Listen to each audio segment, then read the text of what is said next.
Bom, como segunda parte da nossa aula de hoje, nós vamos abordar o humanismo de Carl Rogers. Então, para começar a abordar essa linha de pensamento, eu vou trazer uma citação do livro Tornar-se Pessoa, que é uma das principais publicações desse autor.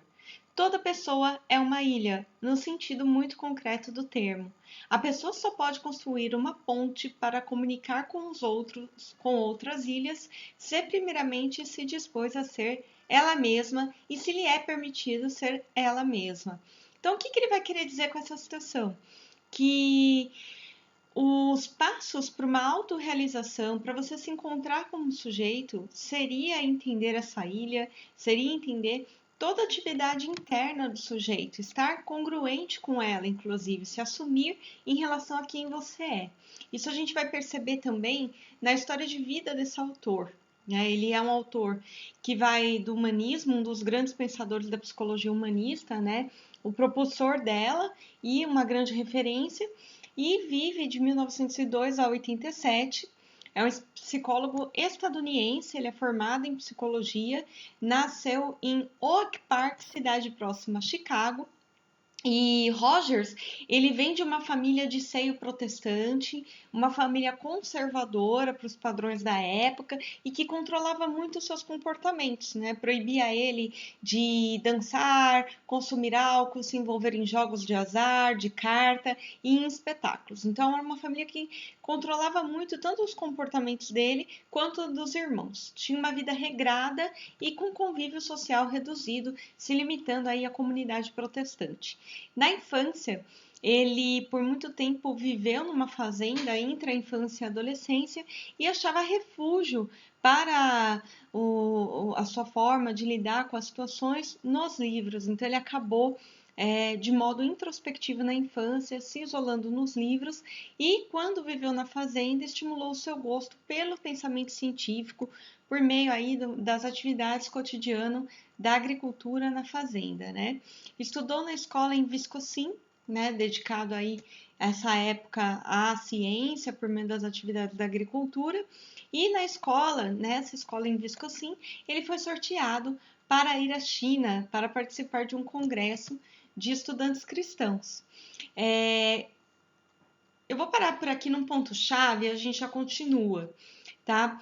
Os protestantes, né, desse período, eles valorizavam muito o estudo, tá?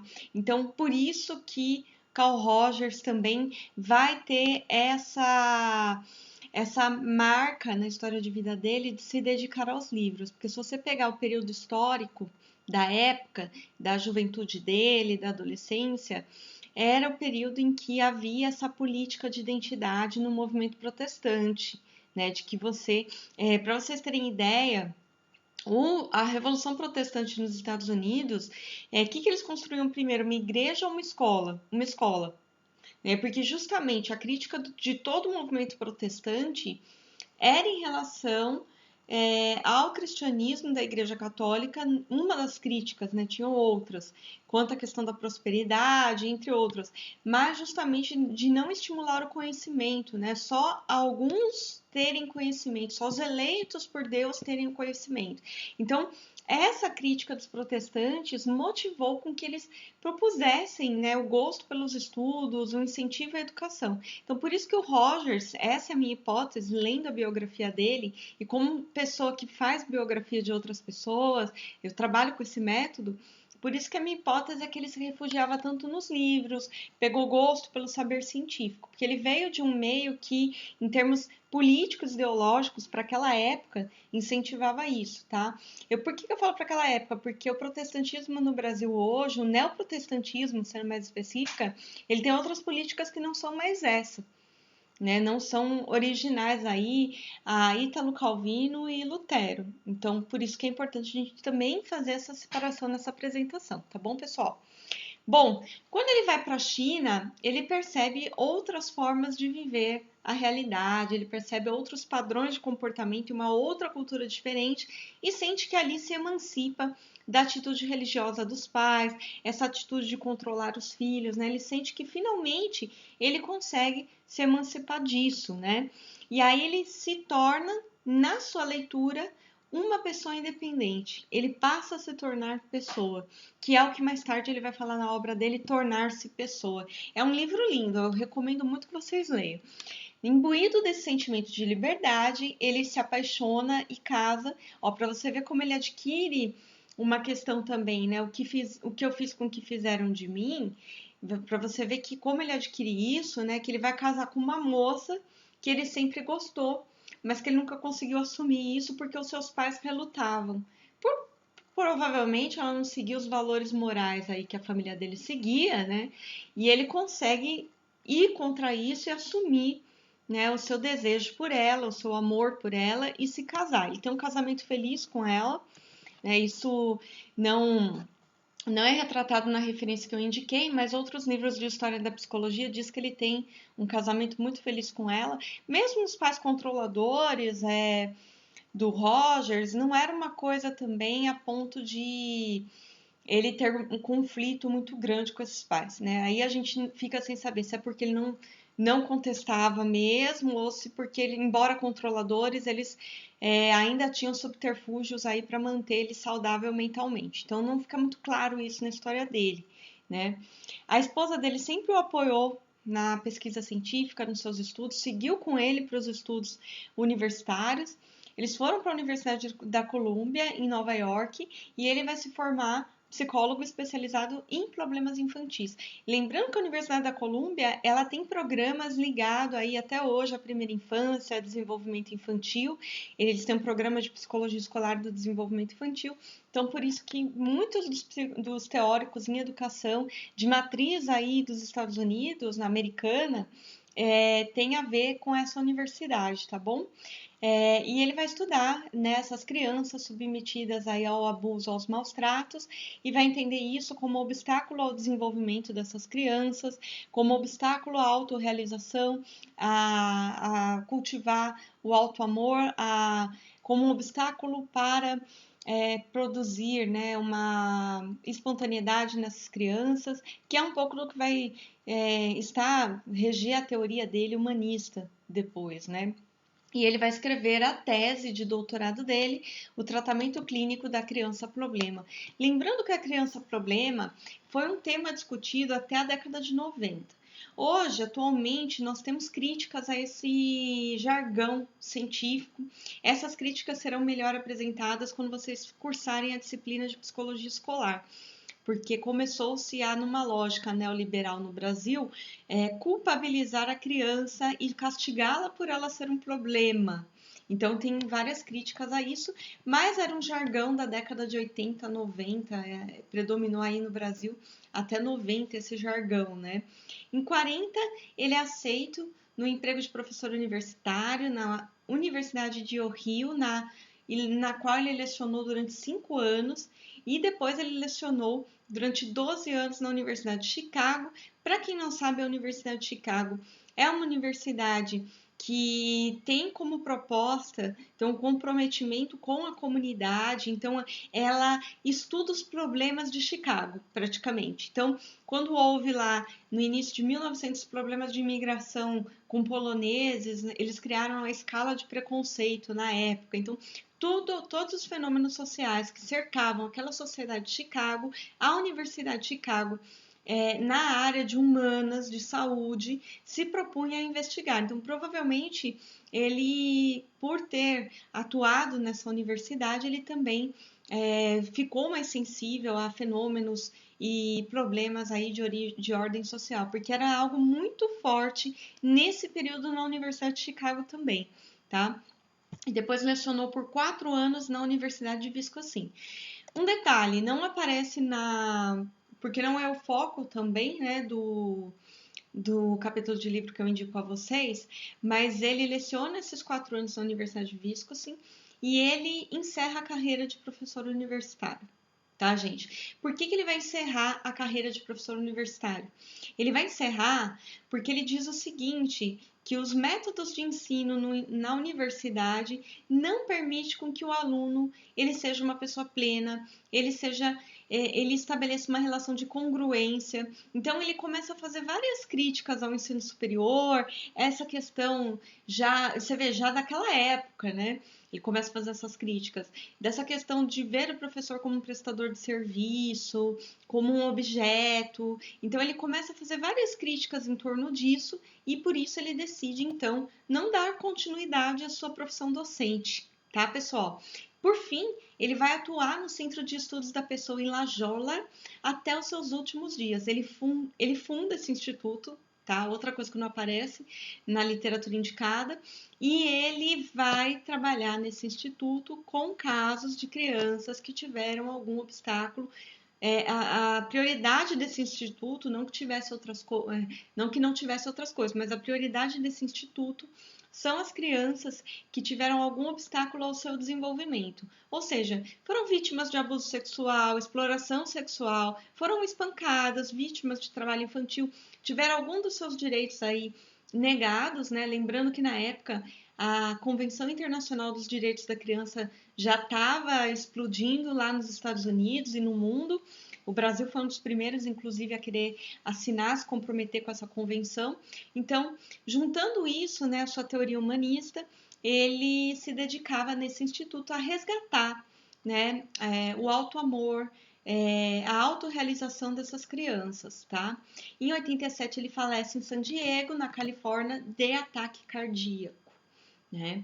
Então, agora, posto essa história de vida, e aí a gente entende por que também ele vai buscar as formas congruentes na vida do sujeito, ele vai sugerir com que a pessoa olhe para si como William e se reconheça, se entenda, se assuma na sua condição de ser, ao invés de reprimi-la, né? Então, tudo isso que está posto na história de vida dele explica posteriormente por que ele estruturou a teoria que ele estruturou humanista e o método centrado, a abordagem centrada na pessoa.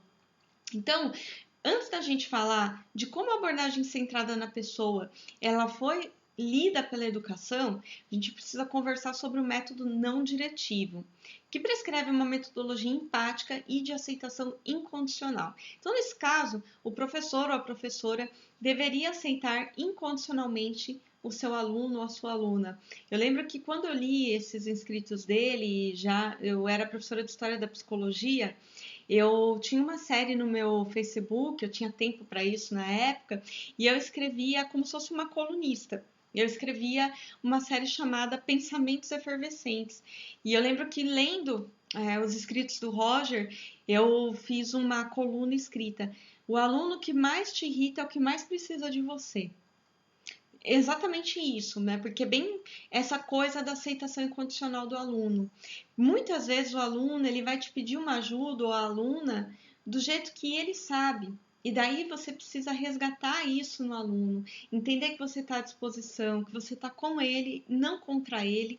O que eu sempre falo para meus alunos é isso: eu estou com você, não contra você, mesmo quando eu te corrijo, quando eu preciso te avaliar, que é a minha função, é o que é esperado de mim no sistema de ensino, eu estou com você, nunca contra. Eu estou olhando o teu potencial e também aquilo que você precisa parar de aresta para você ir para a sociedade contribuir com essa sociedade e se autorrealizar nela. Então, essa coluna que eu escrevi na época, eu não achei ela para colocar aqui embaixo, já faz uns 4 anos, né? Eu tenho 6 anos de docência, então foi logo no início aí dos meus anos iniciais como professora.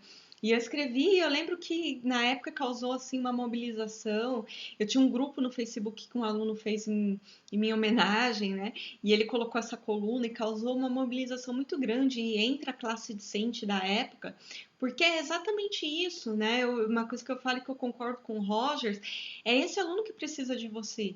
Não, as pessoas muitas vezes elas entendem o ofício da docência esperando que tenham alunos que tenham facilidade de aprendizagem, não tenham dificuldade em relação a se frustrar com correções.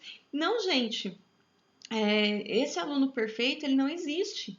E se ele existe é uma minoria. Eu penso assim, vamos trabalhar com a realidade. E quando a gente passa a ver essa realidade, você passa a ver o aluno ou a aluna de outra maneira, e aí é onde entra a aceitação incondicional. Né? Entender por que aquilo pega para você também, admitir os seus sentimentos como professor, como professora, né? É uma coisa que ele vai indicar também nesse método, né? E ele vai enxergar o indivíduo como uma pessoa capaz de compreender a si próprio e o mundo. Então, a perspectiva de sujeito do Rogers é uma perspectiva de sujeito competente, sujeito autônomo, sujeito capaz, sujeito responsável. Por que o Rogers vai partir dessa perspectiva? Eu tenho duas explicações aí para você. A primeira é quanto à sua história de vida, né? Entender que ele conseguiu romper, questionar a educação que ele teve por parte da sua família de base quando ele foi viver uma experiência oriental. Ele, como ocidental, viu essa experiência, tomou para si e entendeu que não era uma verdade absoluta aquilo que aquela comunidade protestante pregava para ele. O segundo ponto, gente, é que o Rogers ele vem de um padrão e um modelo de sociedade liberal. A gente pensa que a ideologia protestante ela foi motor para o liberalismo em termos históricos, né? Não vou me debruçar muito sobre isso, porque não é uma aula de história, mas ela foi um motor para o pensamento liberal. E se você pegar muitas coisas da teoria humanista, da abordagem centrada na pessoa, ela tem contornos liberais mas é o liberalismo raiz mesmo, é o liberalismo Adam Smith, é o liberalismo filosófico do Adam Smith, assim, não é o que virou também o liberalismo com suas deformidades, né? Embora eu critique o liberalismo, né? Se você pegar o Adam Smith, o que está no papel eram valores liberais, o sujeito autônomo, o sujeito responsável, o sujeito livre, capaz de decidir sobre o seu próprio rumo. Então, isso é o impulsionamento dessa cultura liberal também. Né? Não dá para deixar em suspenso essa leitura mais macro da formação, tanto da identidade do Rogers quanto da teoria do Rogers. Esse método foi desenvolvido com pessoas emocionalmente perturbadas, que é a tese de doutorado dele e um instituto que ele abre da pessoa, né, lá no final da vida dele. Seu pré-requisito para o desenvolvimento saudável de uma pessoa é a estima positiva incondicional na infância. Claro que isso para o Rogers pode mudar, tanto que ele desenvolveu um método centrado na pessoa. Então, dentro do contexto clínico, por exemplo, o terapeuta deveria acolher e aceitar incondicionalmente o seu cliente. Na abordagem humanista, é cliente, não é paciente, é cliente, tá, gente? Então, assim, dentro dessa lógica, dessa gramática, o mesmo ocorreria com o professor na relação professor-aluno. Ele, em tese, precisaria ser uma pessoa extremamente empática, que aceitasse incondicionalmente a natureza daquela pessoa, porque o Rogers vai trabalhar com o conceito de natureza, tá, gente? Ele vai trabalhar para que a gente se autorrealize, a gente precisa entender quem a gente é e se aceitar em primeiro lugar. Então, muito do que as pessoas sofrem vem dessas incongruências no desenvolvimento das pessoas no período da infância. Então, ele vai acreditar nisso, vai defender essa tese, né? E o amor desenvolve o sentimento de atualização, ou seja, estado de funcionamento pleno. Então, a gente só superaria as incongruências na vida de um sujeito por meio do amor, por meio dessa aceitação. Né? Então, realmente, para o mundo que a gente vive hoje, ouvir isso, né, de fato, a gente não pode dizer que não tem a sua validade, porque a gente está numa sociedade em que a gente só vê o ódio pelo ódio, o poder pelo poder. Né? Então, o amor seria um antídoto, né? Mas não um amor romântico, né? É esse amor que ele vai dizer, não é um amor romântico, é um amor por entender, respeitar o outro na sua condição humana. É um amor mais universal, digamos assim, é o amor do Rogers. E aí ele vai inserir o conceito de aprendizagem significativa e o ensino centrado na pessoa. Então, para Rogers, a aprendizagem significativa é um termo que vai se referir às atitudes e aos comportamentos na relação professor, professora, aluno, aluna. Tá bom? É necessário ser verdadeiro e honesto conosco e com os outros. Então, gente, muitas vezes, um professor, quando ele se sentisse frustrado em relação à sua turma, pegando Rogers, tá? Ele deveria contar para a turma que ele está se sentindo frustrado e por que ele se sente frustrado. Ele não deveria esconder os seus sentimentos em relação a essa turma. Se ele gosta da turma, ele deveria falar, ou ela, para a turma que gosta, e por que se identifica com a turma e por que gosta. Então, essa relação de você dizer, né, o que você sente para o aluno poderia ajudar a trabalhar um relacionamento mais sincero, mais honesto, a trabalhar de fato um encontro entre professor, professora, aluno, aluna. Então, a aprendizagem inicia-se com a autoaprendizagem da pessoa, isto é, significa um processo de autoconhecimento. Então, você saber, por exemplo, por que você escolheu fazer psicologia, que é o curso que eu ministro, né, que eu dou aula. Entender que tem coisas na sua história de vida que levou para essa escolha. Tiveram eventos na sua história de vida, situações que te levou para essa escolha. É por meio do autoconhecimento, inclusive, que a gente faria escolhas mais gratificantes e autorrealizadoras, né? Quando me conheço, sou capaz de modificar a mim mesmo. Quando eu estudei Rogers, né, eu sempre fazia essa analogia. É como se o ser humano ele fosse uma nota de música. Essa nota ela precisa tocar limpa, né? Aí vem a ideia de congruência, é um conceito da música mesmo, a ideia de congruente e incongruente, quando a orquestra toca em conjunto de modo pleno, harmonioso. Então, essa busca por essa harmonia, ela acontece tanto no setting clínico, quanto na relação professor-aluna, essa busca pela... E aí, isso só aconteceria numa relação olho no olho, numa relação honesta, em que ambos se aceitassem, aluna aceitasse o professor, se abrisse para ele, e professor, professora também tivesse essa reciprocidade, né? E o ensino centrado na pessoa é diferente de outras abordagens que a gente viu, o professor deixaria ou a professora de ser o centro do processo de ensino de aprendizagem e passa a ser um facilitador, tá? A Hannah Arendt, na mesma época, vai publicar um texto criticando isso, dizendo que é um modo demagógico de ensino, tá? Então tem quem critique isso, tá? Ela não critica diretamente a Rogers, mas essa ideia de autonomia do aluno, do professor ser mediador ao invés de transmissor de conhecimento.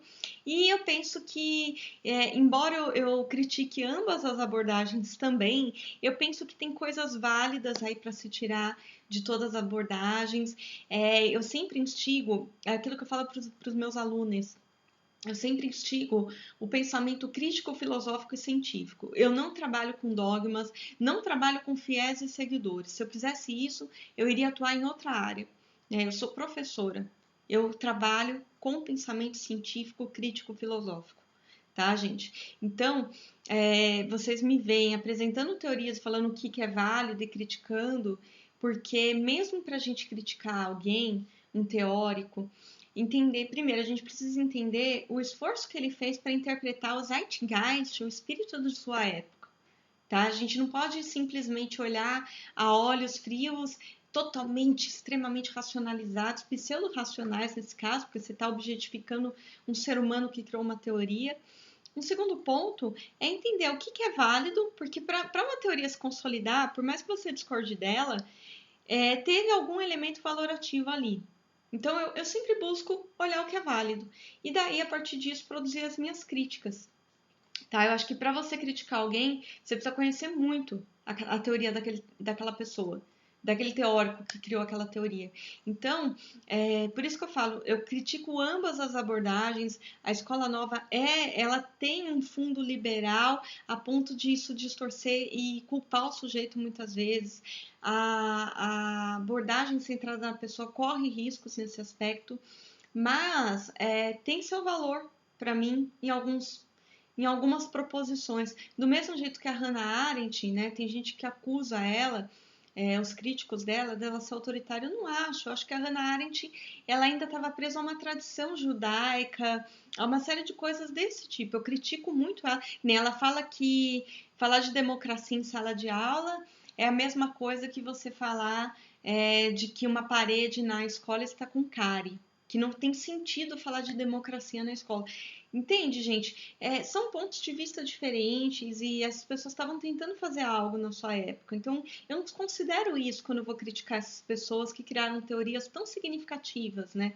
A mesma coisa acontece com o Rogers, né? Ele acredita que o professor ele é um mediador, um facilitador, assim como o Ausubel, eles se aproximam nessa questão. O Ausubel vai acreditar que o professor ou a professora é um mediador.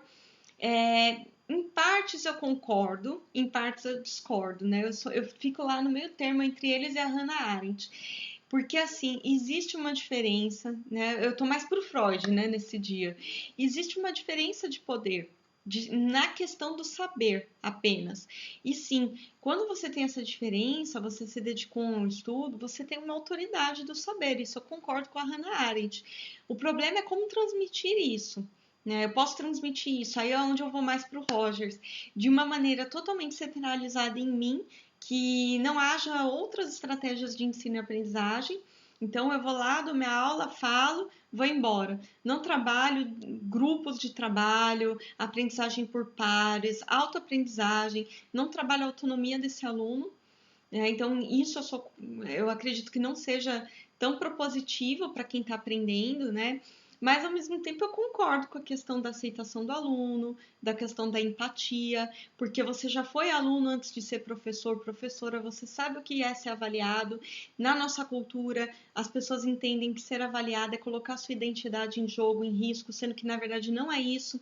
Eu estou avaliando uma parte de você, eu não te conheço plenamente, porque o espaço de ensino não foi configurado para isso também. Então, eu estou avaliando uma entrega sua, não você como pessoa, como sujeito. Né? Então, isso ainda é muito confundido na nossa realidade por vir de um ensino jesuítico. Então, por isso que tem coisas que são válidas, sim, na teoria humanista, e tem outras, como vocês vão ver ao longo aí das exposições, que eu vou criticar também. Bom, de acordo com o ensino centrado na pessoa, o aluno passa a ter mais autonomia e o ensino ele acaba ficando mais congruente, mais prazeroso e mais autorrealizador.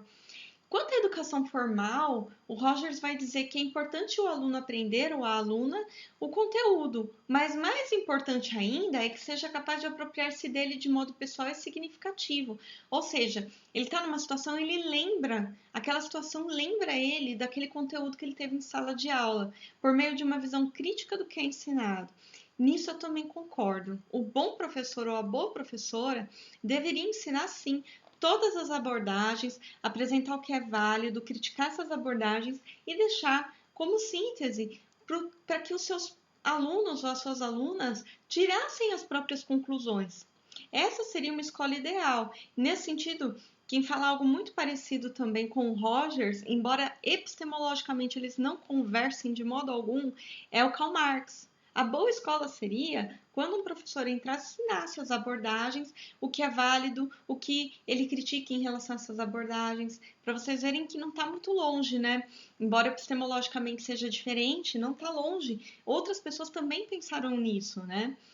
Bom, quais seriam aí então a visão de Rogers dos papéis alune, professor, professora? Né? Então, o aluno seria dotado de capacidade, se responsabiliza pelo processo de ensino e faz escolhas e críticas. Então, ele traz a responsabilidade para o aluno. Hoje em dia a gente vê, se fala muito de protagonismo do aluno, da aluna, de alune, e esse protagonismo ele vem com uma matriz humanista, porque é a capacidade do indivíduo se responsabilizar pela sua vida. Eu acho isso interessante, se não for deturpado, porque a gente tem um processo de ensino, uma história da educação no Brasil totalmente autoritária, totalmente impositiva, totalmente. E isso eu não estou falando a partir de posicionamento político, tá? É só você pegar como o Brasil ele foi, eu vou usar a expressão que a população indígena no Brasil usa majoritariamente, né? Ele foi achado porque descoberto ele não foi, que já tinha gente aqui, né, gente? Vamos ser realistas. Então, vamos pensar, né? Quando o Brasil foi achado pelos portugueses e colonizado pelos portugueses, porque já tinha gente aqui morando, eles trouxeram os jesuítas. E o método de ensino jesuítico era um método punitivo, era um método disciplinar, era um método baseado só na memorização. Então a gente tem uma herança histórica muito autoritária no Brasil por conta disso. Era um método para inculcar por que o índio tinha que se submeter, ou a Índia, ao indivíduo branco, ocidental, europeu. Mais tarde foi usada a mesma coisa para os negros que foram sequestrados da África. Então a gente tem uma história muito autoritária no Brasil na educação. Então, resgatar esse processo de responsabilidade, autonomia, talvez seja uma chave para o ensino brasileiro, né? Então, por isso que eu concordo com ele. Resgatar. Aí eu vou fazer um contraponto, eu vou apresentar uma antítese, né? Que eu sou bem dialética nesse aspecto e a síntese fica para vocês. Coloca aqui embaixo a conclusão que vocês vão chegar a partir dessas exposições. Quero muito ler e ouvir vocês, meus alunos e assinantes. Isso pode ser deturpado pelas instituições de ensino ao mesmo tempo, principalmente as instituições neoliberais que só pensam na lógica do lucro. Elas podem entender que a autonomia é simplesmente falar para o aluno que nem a gente faz com o passarinho, voa. Só que o passarinho ele é adaptado geneticamente para isso, né? Nós somos seres humanos, mamíferos não somos. Então, às vezes eu tenho a sensação de que se usa muito essa questão do humanismo para justificar uma lógica de lucro nas instituições de ensino. E aí a culpa não é do humanismo, mas é como a pessoa se apropriou dele. O problema nunca foram os autores, mas o que a gente faz dessas teorias também. Então eu percebo que vamos trabalhar o protagonismo do aluno.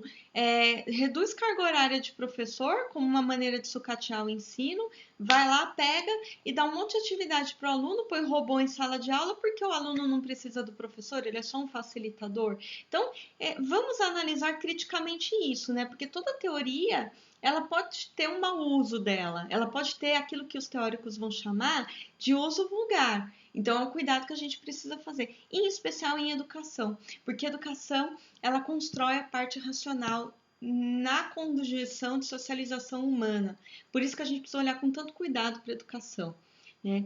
E aí, com isso, o papel do professor seria alguém que deveria ser capaz de manter posturas essenciais, sem ostentar arrogância, entendendo a si próprio como mediador da aprendizagem, uma pessoa congruente. O que ele vai chamar de não ostentar arrogância? Eu não preciso provar que eu sou melhor que você numa sala de aula. Não é meu papel.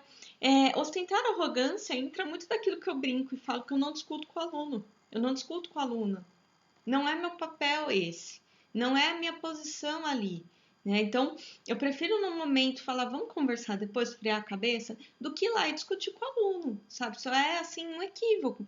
Eu não preciso provar que eu sou melhor que ninguém como professora, porque o meu papel também não é esse. Eu não estou numa organização disputando uma promoção.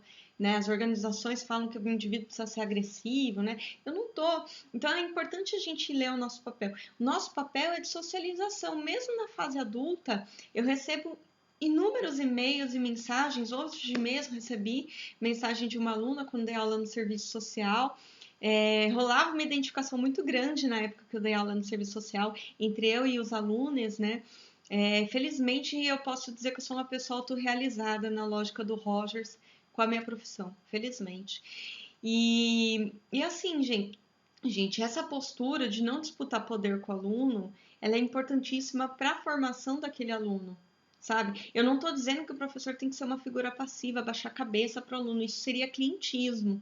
E eu sou contra o clientismo também. Eu digo que se você está com uma pessoa, no sentido mais humanista, na forma com que Rogers colocou, você não precisa ficar disputando poder com essa pessoa. Então, eu concordo também com essa ideia. É um caminho para a congruência e para a autorrealização. E aí eu vou trazer outra citação do Tornar-se Pessoa, que é: o professor é uma pessoa, não a encarnação abstrata de uma exigência curricular ou canal estéril através do qual o saber passa a ser de geração em geração. Ou seja, né, isso é uma crítica já ao sistema de ensino. E ele foi professor universitário, ele viveu o sistema de ensino, né? Nós não somos um prestador de serviço como professor, professora, não é o nosso papel ser um prestador de serviço, né? Essa lógica de que eu pago seu salário não funciona, né? Primeiro que não é o aluno que paga o salário do professor, é a instituição.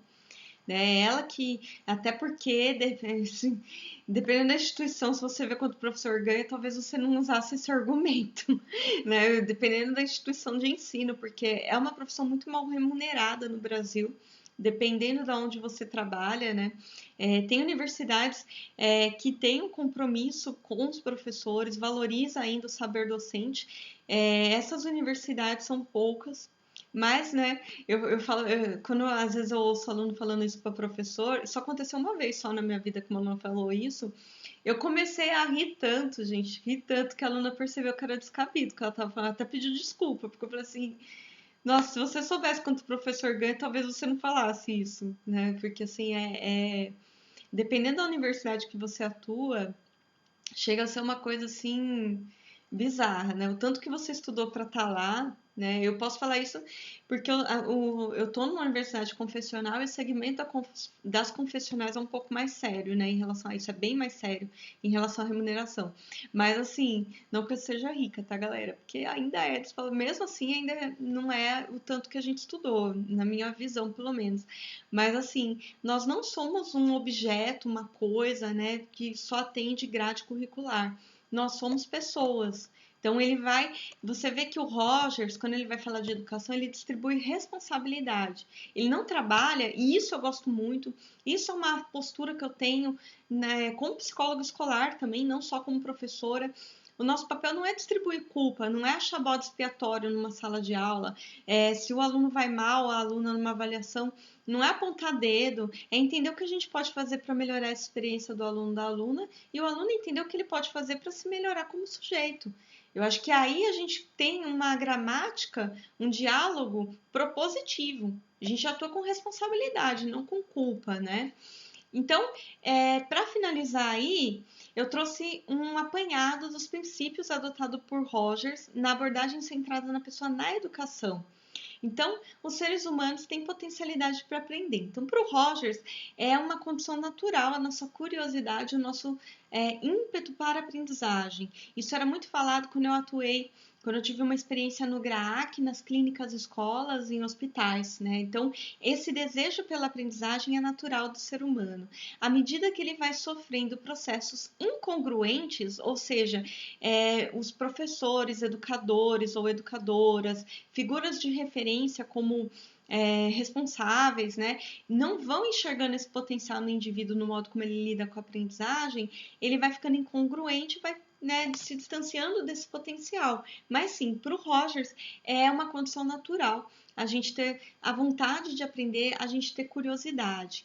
A aprendizagem significativa verifica-se quando o estudante percebe que a matéria a estudar relaciona-se com seus próprios objetivos. E para essa matéria relacionar com seus próprios objetivos, ele precisa olhar para dentro e se assumir.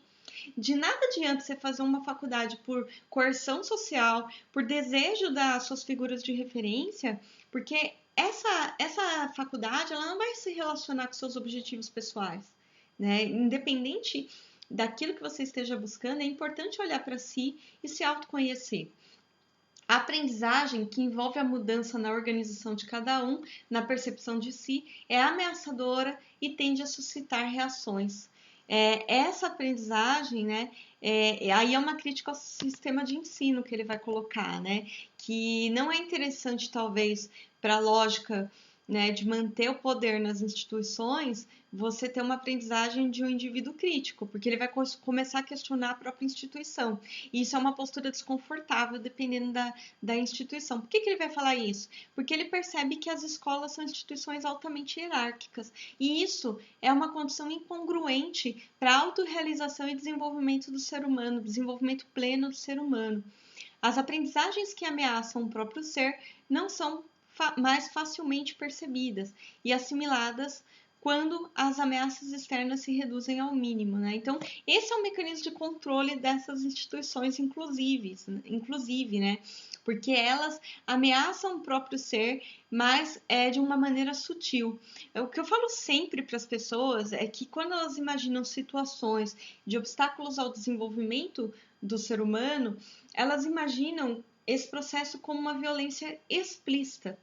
E não necessariamente é uma violência explícita. Muitas vezes é por inculcamento de ideias, né? Tipo, eu vou achar um pseudo-argumento para dizer que eu sou superior a você e fazer você acreditar, como os portugueses fizeram com os negros.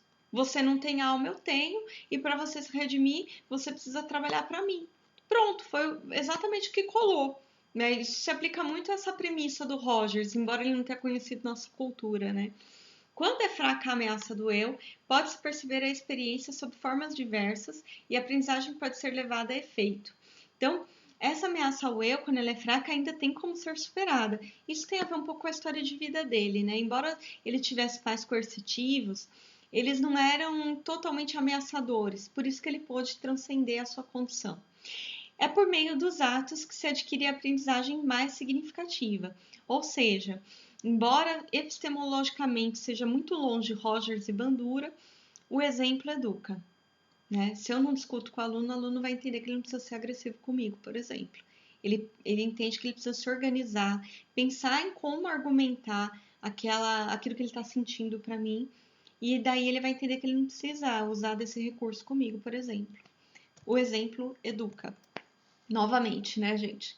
A aprendizagem é facilitada quando o aluno participa responsavelmente do seu processo. Aí ele vai chamar o aluno para sua autonomia, para o seu protagonismo. A aprendizagem auto-iniciada, que envolve toda a pessoa do aprendiz, seus sentimentos quanto à sua inteligência, é mais durável e impregnante. Ou seja, o sentimento ele não está afastado da inteligência. Novamente, esse é um autor que vai promover um consenso entre a razão e as emoções. Emoção e razão não é dicotômico, não é antagônico, como o senso comum tenta vender para gente. Emoção e razão, quando bem utilizadas, caminham junto. E muitas vezes, né, o seu sentimento em relação a uma matéria faz com que você assuma, eu quero atuar com isso quando eu me formar, por exemplo, porque você se vinculou afetivamente, não só racionalmente àquela matéria. Por isso que é tão importante. A independência, a criatividade e a autoconfiança são facilitadoras quando a autocrítica e a autoapreciação são básicas e a avaliação feita por outros tem importância secundária.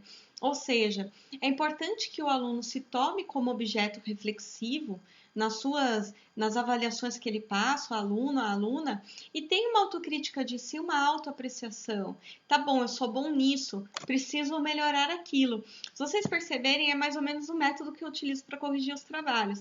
Eu aponto as potencialidades e o que você precisa se trabalhar. E desejo muito fortemente com isso que você de fato entenda isso, faça uma autocrítica e melhore o seu processo de aprendizagem, né? Então eu concordo com o Rogers também nesse aspecto.